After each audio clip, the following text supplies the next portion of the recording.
So this is In the News with David Lucas. And tonight we're going to be discussing a very interesting case.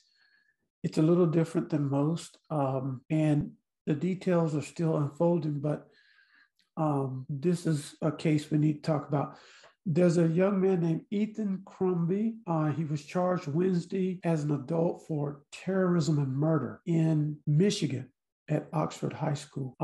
And what makes this case really odd, but strangely relevant to most mass murders, we saw last year that there was over 232 mass shootings in America. And it was, by the end of the year, it was more than that.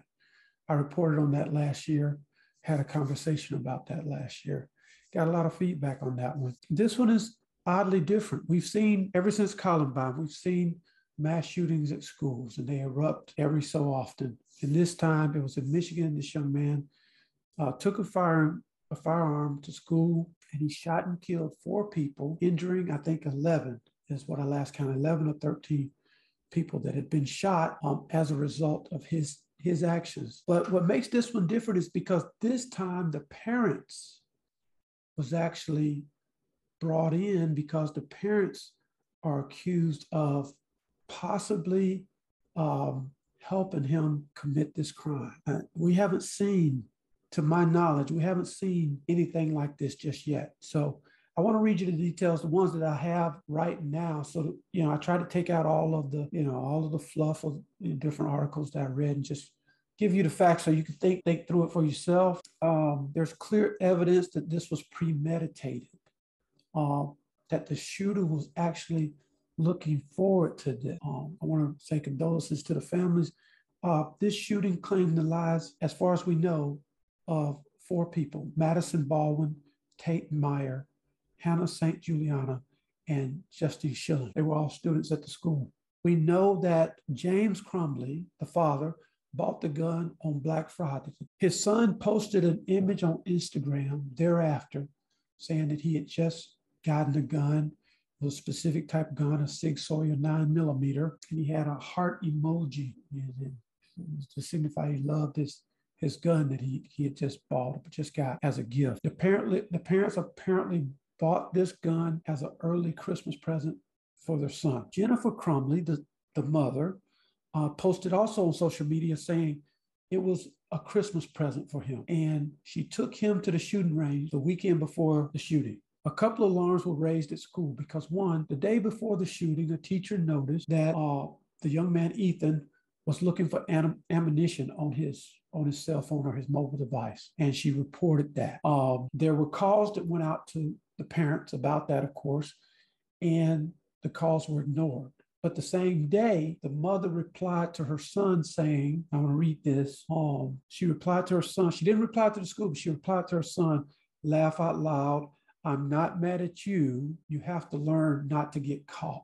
That's very telling in that statement. So then on Tuesday, now this is the day of the shooting, a different teacher was alarmed that the shooter had some drawings of a semi-automatic handgun pointing at the words, the thoughts won't stop, help me. Another display of the picture that he had drawn had the words blood everywhere written above, a bullet, written above drawings of a bullet.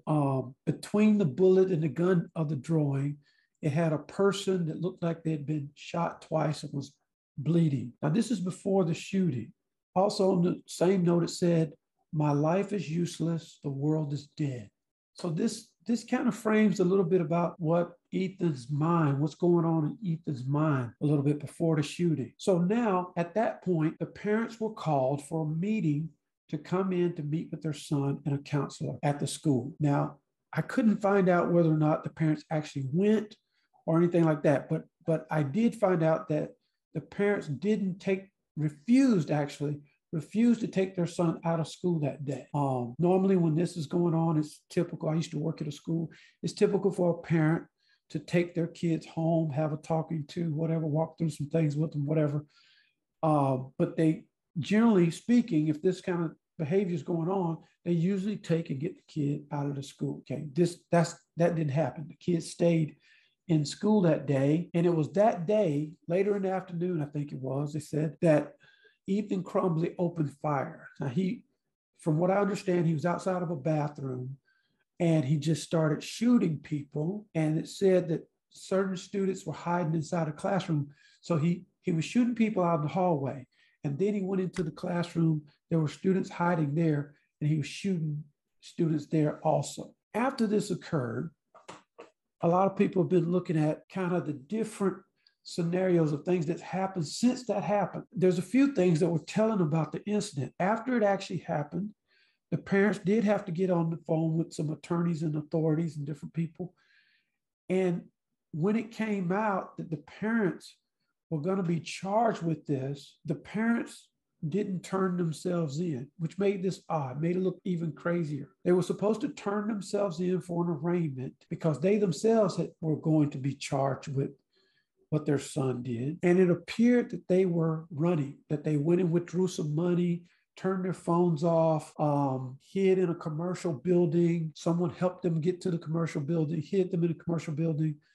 They were only found out because somebody saw them and turned them in, and they were captured. So the attorneys, of course, were squabbling over how much bail money could be set for each one of them. And I think it went up to $500,000 each person because of the fact that they felt like they were running, that they were trying to elude the authorities. They were trying to get away. So that's where we are now with the facts and things. But what I wanted to point out was what Jennifer Crumbley said, and that is you have to learn not to get caught, okay? And so now the Crumbleys are saying they weren't running.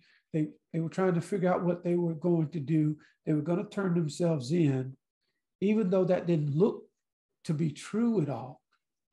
Now, we don't know all the details. We just know bits and pieces at this point. So the question for me, the question comes, let's go back to one of the main issues about America and handguns and rifles and all these mass shootings.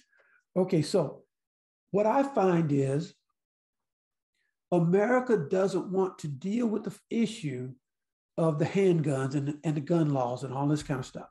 So now what this has turned out to be is this the next level of the mass shootings we're going to start to see? I mean, before just a kid got his hands on a gun, went inside of school, shot some people, we all mourned and we moved on, right? But now it looks like the parents are organizing and helping their kids kill other kids. And that may very well not be the case here, but that's what it looks like. People who want and love their guns because they're responsible, they don't go out and kill people, and they want to keep their guns. They fight tooth and nail to keep their guns. At the same time, they hate that these incidents happen because then innocent people get killed. But here's the thing, you can't have both of these scenarios live harmoniously. They don't go hand in hand. You can't hate one and love the other. You can't love one and hate the other. You just basically have said, I accept them both. I want my guns. I accept people getting killed. So if we don't deal with the fact of I love my gun, then we have to accept what comes with that, right? So my question becomes, we are a people, we are a nation who keep doing the same things over and over again, expecting a different result. And to me and to most people, that's the very definition of insanity. You can't keep doing the same thing every day and then expect a different result. That doesn't happen. It just doesn't work. That doesn't happen in business. It doesn't happen in relationships. It doesn't happen in anything.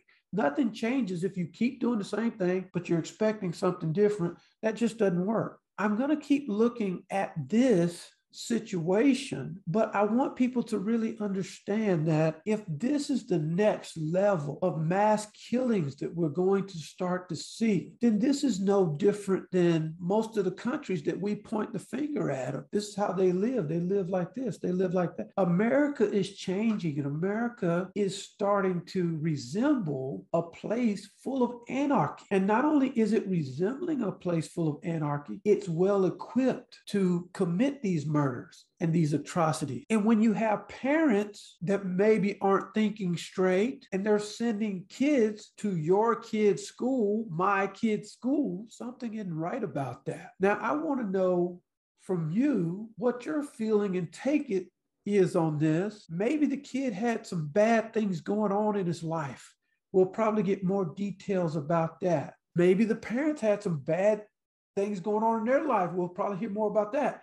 But whatever the case is, if we have parents out there willing to send their kid to school with a weapon to shoot other kids, at some point we've got to do something about that and put a stop to that, right? Because we as a nation have not accepted that. Okay. Some people have, but as a nation, we've not accepted the idea that we have to send our kids to school so we can work, but somebody else is sending their kid into the school to kill everybody. I don't think people have fully accepted that. So we need to take a look at that. I'd like to know what your thoughts are on that, because as I'm watching this case and others, these are the kind of things that really concern me. And these are the things I think we really need to be thinking about.